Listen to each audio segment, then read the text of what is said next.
Buenas tardes, mis amigos. Welcome to the Tucson International Mariachi Conference 2020. This is Armonía Vihuela instructional video for El Son del Tirador. My name is Roberto, and I also want to take this opportunity to thank our educational workshop directors. That would be Mr. John Contreras, Mr. Adrian Perez, and Mr. Sal Gallegos. Muchísimas gracias, muchachos. Well, this is a big project that you guys have taken on, and I am very honored to be part of it. So, having said that, let's take a look here at El Son del Tirador, un son jalisciense. Okay, so I'm going to give you an opportunity to take your get your music out. You have 2 seconds to get it out. 1, 2. Thank you very much. You should have it there in front of you. Now, when you look at this music for the first time, you should ask yourself several questions. Okay, some of those questions should be, what do I play? When do I play? And where do I go? So hopefully I can answer those for you. So there's 3 sections that I look at, and that is I go left hand, right hand, and then I map the song. Now, the left hand tells me what I'm going to play. Okay, what I'm going to play are G chord, D7th chord, C chord, and a G7th chord. Okay, so of course, I already looked at the music, so I already know what chords that need to be played. But how do I know those are the chords that need to be played? Well, first of all, at the beginning of the song, we are in the key of G. So the first 3 chords I think of right away is G, D7, C, D7, G, in any particular order. We also go to the key of C. I'm going to go to C and G7, C, G7, C, G7. Okay, so those are the things that we need to look at. We need to look at our key signature and our chords that we will be performing. The next thing I want to do is I want to say, when do I play? When? Okay, and so my time signature tells me when we're going to play. Okay, so it looks like a fraction. So it has 3 and 4, and the 3 on top tells us how many beats per measure. The 4 at the bottom tells us Mr. Quarter Note gets 1 beat.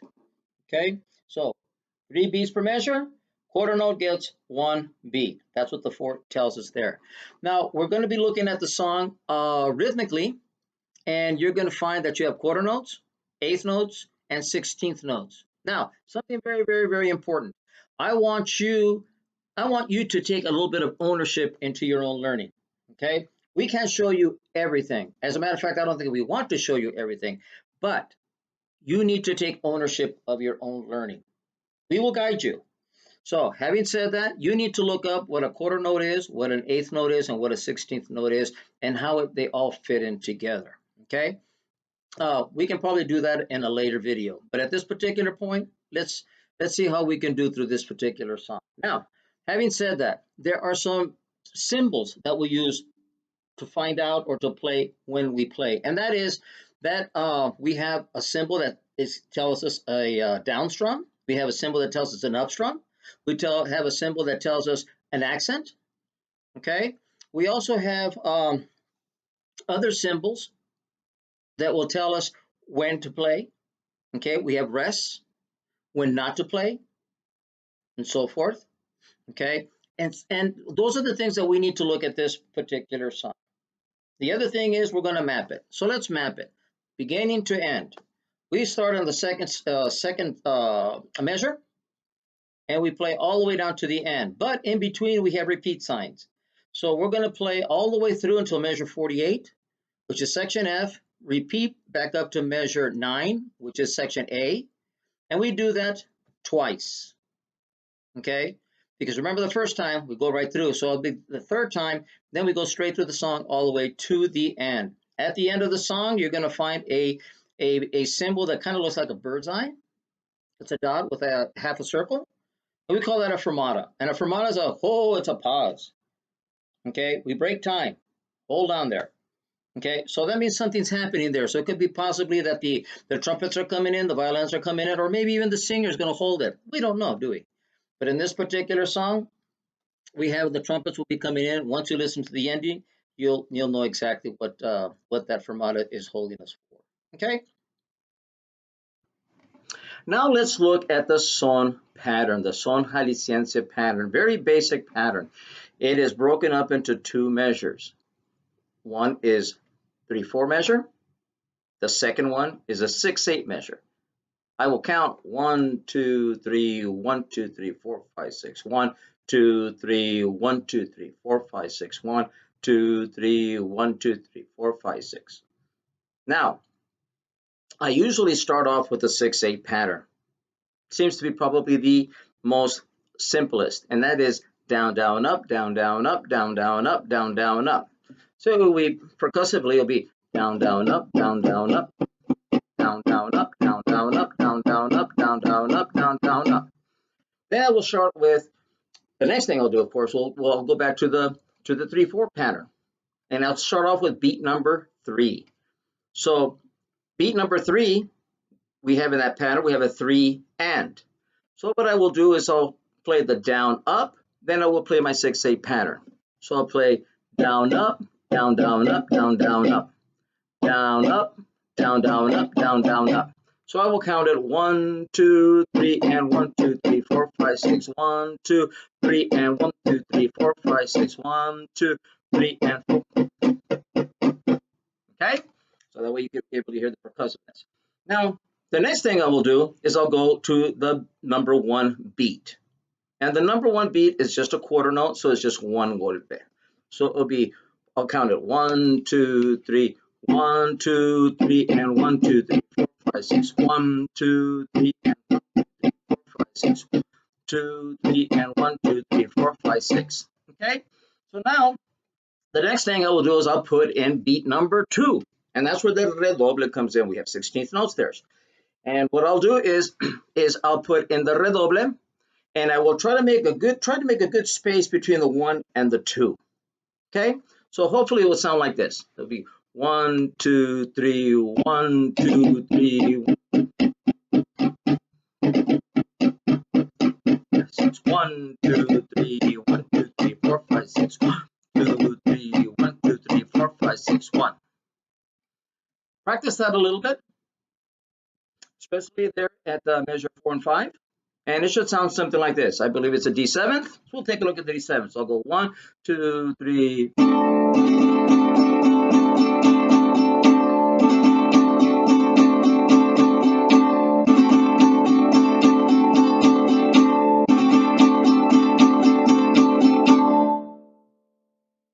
Now, of course, the monicos for the son jalisciense are very, very important because that's what gives it the feel of that son, of that folkloric sound that we try to play. Okay, so again, listen to what your violins are doing, listen to what your trumpets are doing. Okay, so again, that son pattern 3/4/6/8, 3/4/6/8. Now you're going to have some variations in there. Sometimes you're going to have 3/4s together, as you do at the beginning where the synchron comes in.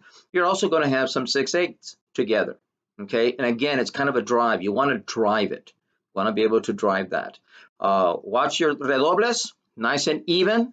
Accent at the beginning of the each one of those figures.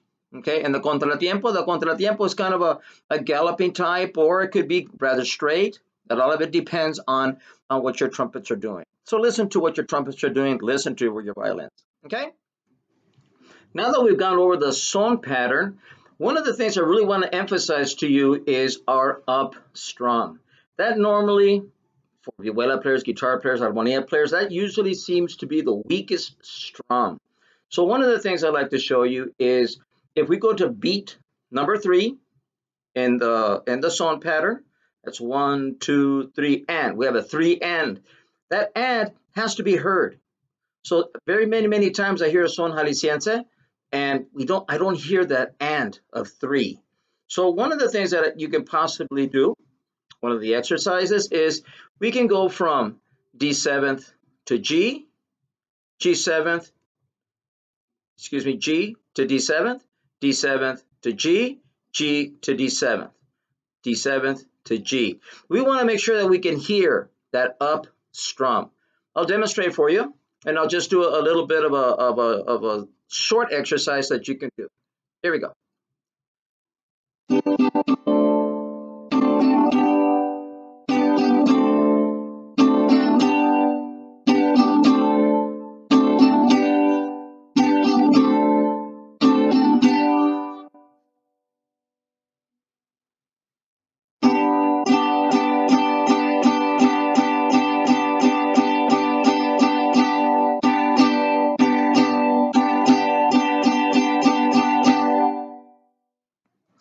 hopefully that little up strum exercise can help you build up a little bit of strength. Give that up strum a little bit more of an accent. Another good exercise is to play a huapango. Every single strum should be heard. Okay, so I'll play it E minor, and I'll just play a huapango, and hopefully you'll be able to hear every single strum. I'll even put in the abanico, el abaniqueado, or the fan right in there.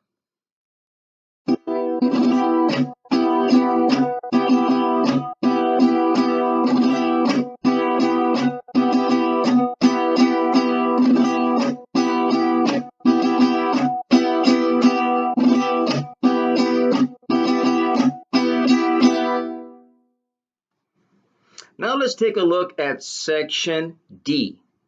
D, you're going to have groupings of 16th notes, 1/8 note, 16th, 1/8, 16th, 1/8. That's a redoble. So what we're going to do is I'll play that for you rather slow, but try to play it as evenly as possible. Okay, now again, we're coming in from a G into a C chord. So we got to make sure that C chord is very nice and clear. Let me try that for you. 1, 2, 3.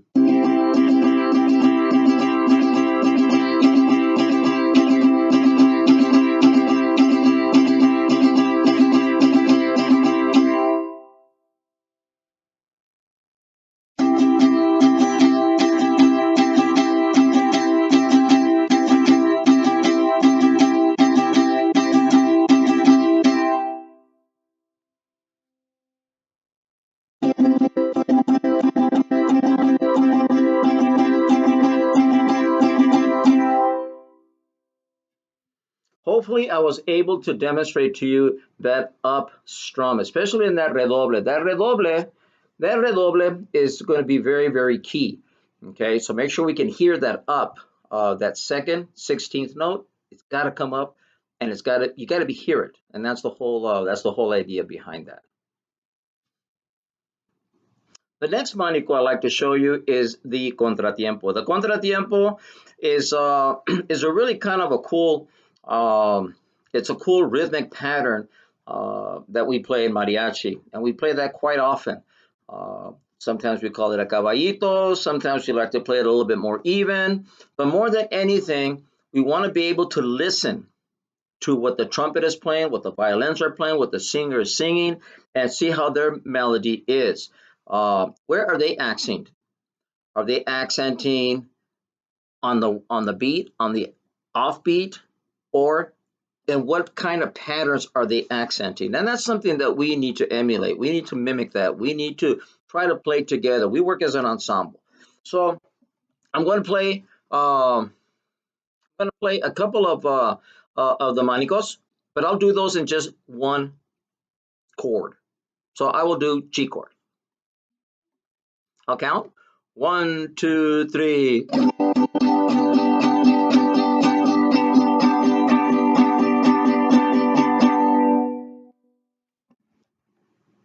One more time.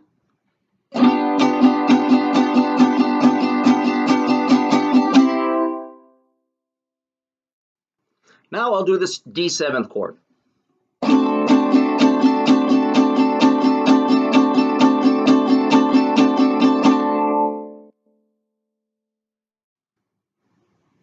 Now I'll do the G7th chord going into the C chord. Okay? 1, 2, 3.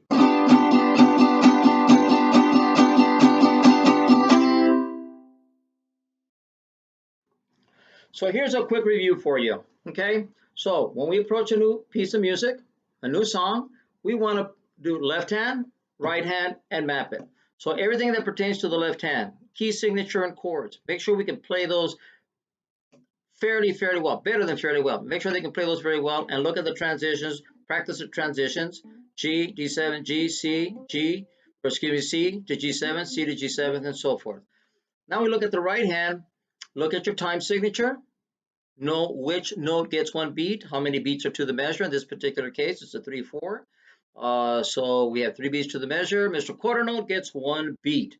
Now, also notice too that I mentioned 6/8 previously. So Look at the groupings. So the second grouping of the son pattern is in a 6/8. So we call it 1, 2, 3, 1, 2, 3, 4, 5, 6, 1, 2, 3, 1, 2, 3, 4, 5, 6, 1, and so forth.